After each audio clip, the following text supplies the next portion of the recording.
जी, आज हम बात करने जा रहे हैं पार्ट 7 के ऊपर, कॉन्स्टिट्यूशन ऑफ पाकिस्तान 1973। इसके जो आर्टिकल्स हैं 175 था 212, जुडिकेचर से रिलेटेड। जुडिकेचर यानी कि द निज़ाम अदालत जिसको हम बोलेंगे, ये शामिल हैं जी लॉ गार्ड के सिलेबस के अंदर 175 था 212। इसका हम बेसिकली इन आर्टिकल्स का ओवरव्यू लेंगे। बाकी लॉ गेट के जो स्टूडेंट्स हैं, आप लोग इनको लाइन बाय लाइन आप लोगों ने पढ़ना है, ठीक है। मैं यहाँ पे चूँकि पॉसिबल नहीं हो पाता, तो मैं जस्ट आप लोगों को ब्रीफ करूँगा कि आर्टिकल कह क्या रहा है, बाकी आप लोगों ने खुद से इनको रीड आउट करना है। ये कंप्लीट करने पे हमारा जो लॉ गेट का कॉन्स्टिट्यूशन से रिलेटेड सिलेबस है वो कंप्लीट हो जाएगा। पहले भी शायद मैंने 2 से 3 वीडियोस शेयर की हैं, तो 5 नंबर के एमसीक्यूज जो हैं वो यहाँ से लिए जाते हैं।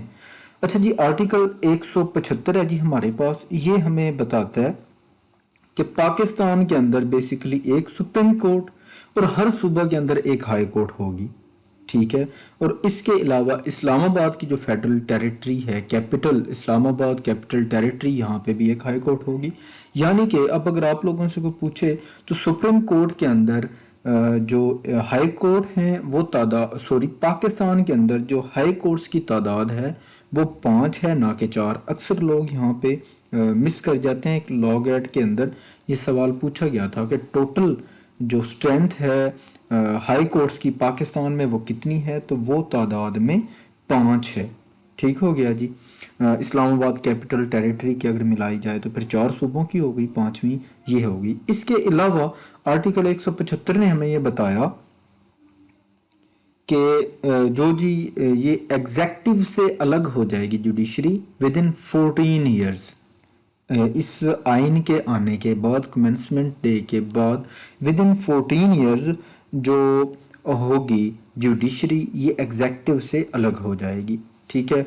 उसके बाद है जी आर्टिकल 175 ए हमारे पास। ये बड़ा ही अहम आर्टिकल है और ये अक्सर इंटरव्यूज़ के अंदर पूछ लिया जाता है। मुझे ये अच्छी तरह याद पड़ता है, ministry of law and justice का मैंने एक इंटरव्यू जाके दिया था, तो उन्होंने मुझसे, चेयरमैन ने 175 ए से रिलेटेड क्वेश्चंस किए थे कि अपॉइंटमेंट कैसे की जाती है जी जजेस की, सुप्रीम कोर्ट के, हाई कोर्ट्स के और फेडरल शरीयत कोर्ट के। आर्टिकल 175 ए है बेसिकली, ये हमें बताता है जी कि एक अदालती कमीशन, जुडिशल कमीशन जो है उसकी तश्कील दी जाती है, और ये जुडिशल कमीशन ही सुप्रीम कोर्ट के, हाई कोर्ट्स के और फेडरल शरीयत कोर्ट्स के जजेस को अपॉइंट करता है। ये आप लोगों ने 1 बाय 1 पढ़ लेना है। तकरीबन इसके अंदर 9 मेंबर्स होते हैं, वो आप लोग मज़ीद काउंट कर लीजिएगा। इसके अंदर कौन कौन से शामिल हैं ये दे दिए गए हैं। चीफ जस्टिस होता है, 4 मोस्ट सीनियर जजेस ऑफ सुप्रीम कोर्ट होते हैं, फार्मर चीफ जस्टिस होता है, ये फार्मर जज होता है सुप्रीम कोर्ट का। तो ये सारे आप लोगों को लाइन बाय लाइन जब आप लोग पढ़ेंगे तो आप लोगों को इसकी समझ आ जाएगी कि जजेस जो हैं हाई कोर्ट्स के, सुप्रीम कोर्ट्स के, इनको तैनात जो है वो कैसे किया जाता है, कैसे जुडिशल कमीशन बनाया जाता है, कौन कौन मेंबर्स होते हैं। तो ये आप लोगों ने लाइन बाय लाइन इसको देख लेना है। अच्छा जी, नेक्स्ट हमारे पास आ गया जी आर्टिकल 176। बेसिकली आर्टिकल जो 176 है ये सुप्रीम कोर्ट को डिफाइन करता है कि सुप्रीम कोर्ट जो है ये एक चीफ जस्टिस पे मुश्तमिल होगी और उसके अलावा मुख्तलिफ जजेस पे मुश्तमिल होगी, ठीक है जी।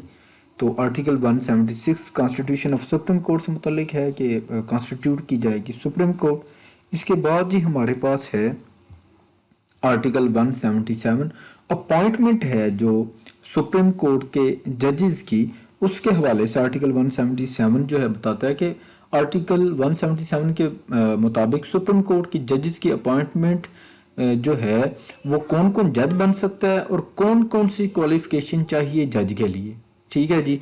यहाँ पे क्वालिफिकेशंस दी गई हैं, कम से कम 5 साल से हाई कोर्ट का जज हो, वो प्रमोट हो कि सुप्रीम कोर्ट का जज बन सकता है, और अगर वो वकील हो तो उसको 15 साल हो गए हों बतौर वकील हाई कोर्ट की प्रैक्टिस करते हुए, ठीक हो गया जी। आर्टिकल 177 हमें बता रहा है कि चीफ जस्टिस और अदालत उज़्मा के दूसरे जजों में से हर एक का तकर्रर कोई शख्स अदालत उज़्मा का जज मुकर्रर नहीं किया जाएगा तावक्त कि वो पाकिस्तान का शहरी ना हो, कम अज़ कम 5 साल तक या मुख्तलिफ औक़ात में इतनी मुद्दत तक जो मजमूई तौर पर जो है अदालत आलिया का जज ना रहा हो। ठीक हो गया। और इसके अलावा कम से कम उसकी जो प्रैक्टिस हो बतौर एडवोकेट हाई कोर्ट वो 15 साल होनी चाहिए। आर्टिकल 177। नेक्स्ट है जी हमारे पास आर्टिकल 178। आर्टिकल 178 हमें बताता है जी कि chief justice of Pakistan president के सामने जो है ओथ लेगा, जबकि बाकी जो जजेस होंगे सुप्रीम कोर्ट के वो चीफ जस्टिस के सामने ओथ लेंगे। तो ओथ के हवाले से 178 ने हमें सारी बात क्लियर कर दी है। नेक्स्ट है जी हमारे पास आर्टिकल 179 रिटायरिंग एज बताता है जी। ये भी ग़ालिबन 2 बार लॉ एक्ट के मुख्तलिफ पेपर्स के अंदर जो है रिटायरिंग एज के ऊपर बात की जा चुकी है। सुप्रीम कोर्ट के जो जज है उसकी रिटायरिंग एज क्या होगी? उसकी रिटायरिंग एज होगी 65 ईयर्स। और उसके अलावा जो हाई कोर्ट का जज होता है उसकी जो रिटायरिंग एज होती है वो होती है 62 ईयर्स। अच्छा जी, उसके बाद है जी हमारे पास आर्टिकल 180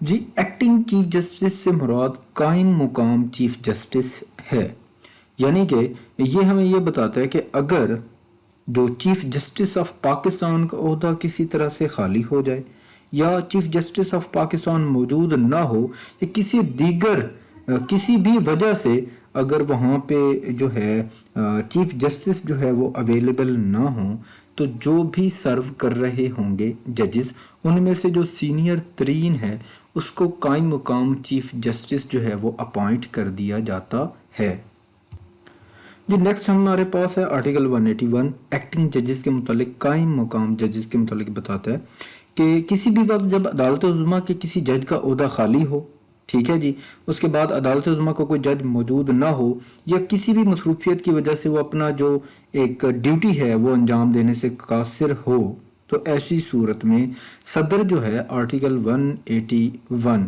सब आर्टिकल 1 के तहत जो है मुख्तलिफ लोगों को जो भी क्राइटेरिया के ऊपर पूरे उतरते हों उनको आर्जी तौर पर अदालत उज़्मा के जज की हैसियत से काम करने पर मामूर कर सकता है या वो उनको अपॉइंट कर सकता है। आर्टिकल 181। अब है जी हमारे पास next article 182 appointment of ad hoc जजेस। बहुत सूरतों में ऐसा हो जाता है कि जो जजेस हैं उनकी जो काम करने की जो सलाहियत है वो कम होती है, जबकि जो बर्डन है वो ज़्यादा हो जाता है काम का। तो ऐसी सूरत में कहीं पे कोई कोरम का मसला आ रहा हो या जहाँ पे कोई नेसेसिटी क्रिएट हो जाए कि जजेस की तादाद को अचानक जो है वो बढ़ाना मकसूद हो, तो ऐसी सूरत में जो जजेस हैं एडहॉक जजेस उनको लिया जाता है, अपॉइंटमेंट की जाती है।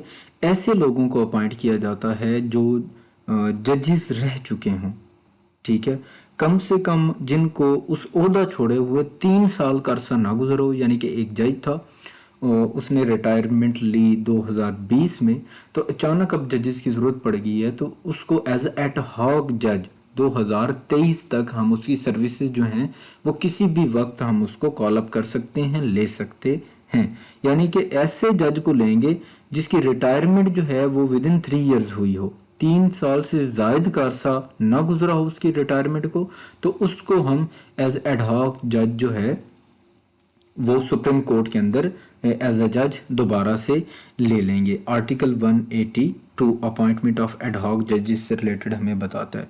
नेक्स्ट है जी article 183 seat of the supreme court. Article 183 हमें बताता है कि परमानेंट सीट जो है सुप्रीम कोर्ट की वो इस्लामाबाद में होगी। बाकी time to time supreme court जहाँ पे ज़रूरी समझेगी रजिस्ट्री की सूरत में वहाँ पे जाके जो जजेस हैं वो बैठेंगे और केसेस को सुनेंगे फर्दर। आर्टिकल 183 प्रिंसिपल सीट का हमें बताता है कि ये इस्लामाबाद में होगी। नेक्स्ट है जी हमारे पास आर्टिकल 184।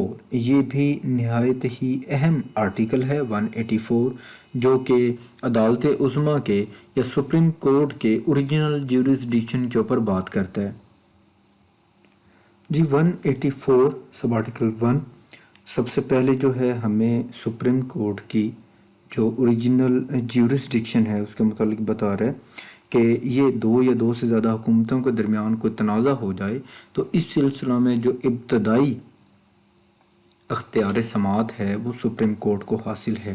ٹھیک ہے جی. اس کے بعد یہاں پہ بات کی جا رہی ہے سب آرٹیکل 2 کے اندر کہ آرٹیکل 199 کے کوئی احکامات ہیں ان کے اوپر اثر انداز ہوئے بغیر اگر عدالت عظمیٰ کو لگے کہ یہ حصہ دوم کا جو یہ باب یہ چیپٹر جو ہے یہ کلاس 1 ہے ہمارے پاس، اس کے ذریعے سے تفویض شدہ بنیادی حقوق میں سے یعنی کہ فنڈامنٹل رائٹس میں سے کوئی جو رائٹ ہے اس کے سلسلے میں اگر کوئی آ جائے ہمارے پاس جس کو بولتے ہیں ہم پبلک امپورٹنس کا کوئی میٹر جو ہے وہ اگر آ جائے تو ایسی صورت میں بھی سپریم کورٹ کو اختیار سماعت جو ہے وہ حاصل ہو جاتا ہے. اور عموماً جتنی بھی ریٹس جو ہیں وہ کی جا رہی ہوتی ہیں تو وہ عموماً ہم دیکھتے ہیں آرٹیکل 199 جو ہے وہ جسٹ ہائی کورٹس کی حد تک ہوتا ہے، لیکن یہاں پہ آرٹیکل 184 سب آرٹیکل 3 میں بھی یہاں پہ دے دی گئی ہے کہ اگر عدالت کو لگے کہ پبلک امپورٹنس کا میٹر ہے تو ایسی صورت میں بھی ان کی جیورسڈکشن جو ہے وہ کریٹ ہو جاتی ہے.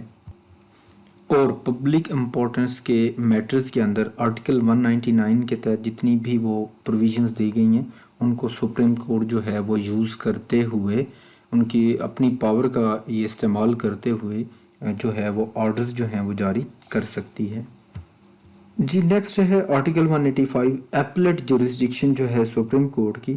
سپریم کورٹ کو جو ایپلیٹ جورسڈکشن حاصل ہے آرٹیکل 185 کے تحت، اس آرٹیکل کے تحت عدالت عظمیٰ کو یعنی کہ سپریم کورٹ کو کسی عدالت عالیہ کے صادر کردہ فیصلوں، ڈگریوں یا کوئی آرڈرز ہیں یا سزاؤں کے خلاف اپیلوں کی سماعت کرنے کا اختیار حاصل ہے اور فیصلہ صادر کرنے کا بھی اختیار حاصل ہے.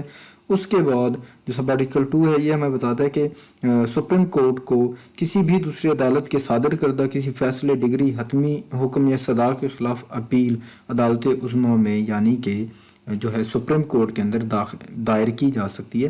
ہائی کورٹ کے اگینسٹ ہم یہاں پہ جا سکتے ہیں. تو یہاں پہ آرٹیکل 185 کو آپ لوگوں نے اچھے سے ریڈ آؤٹ کر لینا ہے کہ سپریم کورٹ کی ایپلیٹ جو جورسڈکشن ہے وہ کون کون سی ہے، کون کون سے کیسز کو ہم ہائی کورٹ کے اندر لے کے جا سکتے ہیں اور کون کون سے کو نہیں لے کے جا سکتے. ایپلیٹ جورسڈکشن کمپلیٹ یہاں پہ بیان کی گئی ہے.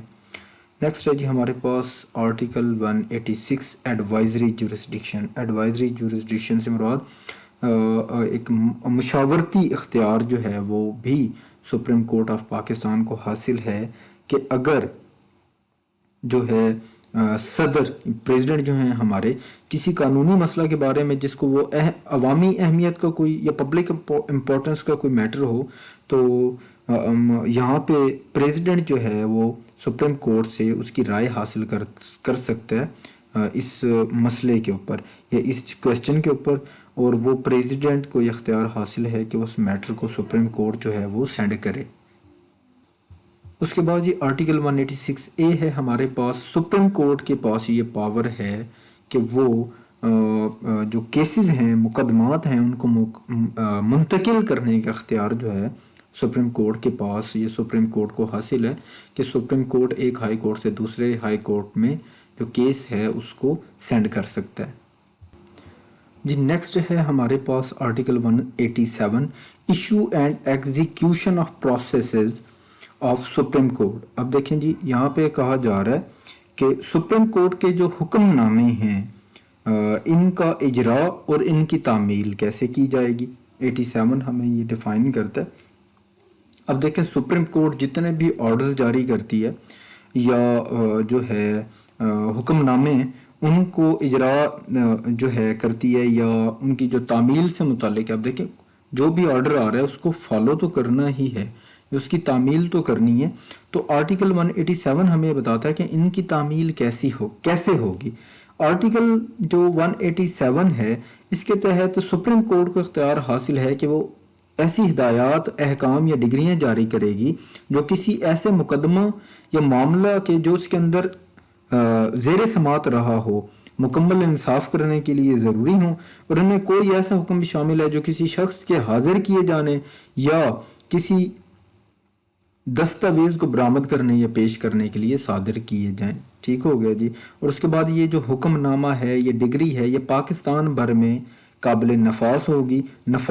اور جب اس کی جو تعمیل ہے وہ کسی بھی صوبے میں یا کسی بھی علاقے میں ہو، کسی بھی جگہ کے اوپر ہو، کسی صوبے میں ہو، تو جیسے اس صوبے کی عدالت عالیہ کے اختیار میں شامل ہو، ٹھیک ہو گیا، ویسے ہی اس کو وہ جو وہاں کی ہائی کورٹ ہے وہ ایسے ہی ٹریٹ کیا جائے گا جیسے اس متعلقہ صوبہ کی ہائی کورٹ نے کوئی بھی آرڈر جو ہے یا حکم نامہ جاری کیا ہے. اسی طرح ہی سپریم کورٹ کے جو بھی حکم نامے ہوں گے ان کے اوپر عمل درآمد کروایا جائے گا. 187 یہ آپ لوگوں نے مزید ریڈ کر لینا ہے. نیکسٹ ہے جی ہمارے پاس آرٹیکل 188. یہ ہمیں بتاتا ہے ڈیسیجنز جو ہیں سپریم کورٹ کے بائنڈنگ آن ادر کورٹس. ٹھیک ہو گیا، جو سپریم کورٹ کے فیصلے ہیں ان کے اوپر جو ہمارے پاس یہ کورٹس اویلیبل ہیں ان کے وہ بائنڈنگ ہوتے ہیں جی. یہ تمام جو انفیریئر کورٹس ہیں ان کے اوپر، یعنی کہ سپریم کورٹ کا جو فیصلہ ہے وہ سپیریئر ہے باقی کورٹس کے فیصلوں سے. تو اسی طرح ہی یہ بائنڈنگ بھی ہیں تمام جو سب آرڈینیٹ کورٹس ہیں ان کے اوپر. تو یہ پریسیڈنٹ بن جاتا ہے، جو بھی فیصلہ آتا ہے سپریم کورٹ کا یہ پریسیڈنٹ بنتا ہے. اور تمام لوور کورٹس جو ہیں وہ پابند ہیں آرٹیکل 189 کے تحت کہ وہ اس فیصلے کو، جو بھی فیصلہ دیا گیا ہے، اس کو کاپی کریں، اس کو فالو کریں. جو دوبارہ سے ریپیٹ کر لیتے ہیں، 188 آرٹیکل جو ہے یہ ہمیں یہ بتاتا ہے کہ سپریم کورٹ جو بھی فیصلہ دیتی ہے یا کوئی بھی رول اگر وہ بناتی ہے تو ایسی صورت میں سپریم کورٹ جو ہے اس ججمنٹ کے اندر جو بھی فیصلہ دے رہی ہے تو اس کو ریویو بھی کر سکتی ہے. نظر ثانی کرنے کا بھی اختیار سپریم کورٹ کو حاصل ہے. 188 یہ ہو گیا. 189 ہمیں بتاتا ہے کہ سپریم کورٹ کے جو فیصلے ہیں وہ جو لوور کورٹس ہیں وہ ان فیصلوں کو فالو کریں گی. وہ سپریم کورٹ کا فیصلہ جو ہے لوور کورٹس کے اوپر بائنڈنگ ہوگا. اسی مقصد کے لیے ہی ہم جو مختلف ہائی کورٹس کے فیصلے یا سپریم کورٹ کے جو فیصلے ہیں، اسپیشلی سپریم کورٹ کا جو فیصلہ ہے ان کی ہم کیس لاز کی صورت میں ہم ججز کو پیش کرتے ہیں جی کہ دیکھیں سپریم کورٹ نے اس سے ملتے جلتے کیس کے اندر یہ فیصلہ کیا تھا، لہٰذا ہمارے کلائنٹ کو بھی اسی طرح ہی ریلیف جو ہے وہ دیا جائے. آرٹیکل 189. اچھا جی، آرٹیکل نیکسٹ ہے جی ہمارے پاس 190. آرٹیکل 190 جو ہے یہ ہمیں بتاتا ہے کہ پورے پاکستان کی جو ایگزیکٹو اتھارٹیز ہیں اور عدلیہ کے تمام جو حکام ہیں وہ عدالت عظمیٰ کی یعنی کہ سپریم کورٹ کی معاونت کریں گے. آرٹیکل 190. آرٹیکل نیکسٹ ہے جی ہمارے پاس 199 رولز آف پروسیجر. ہمیں یہ آرٹیکل 199 یہ بتاتا ہے کہ آئین اور قانون کی روشنی میں عدالت جو ہے یعنی کہ سپریم کورٹ جو ہے وہ عدالت کے معمول اور طریقہ کار کو چلانے کے لیے وہ جو رولز ہیں وہ فریم کریں گے، ان کے مطابق جو ہے یہ تمام کارروائیاں کی جائیں گی. آرٹیکل 191.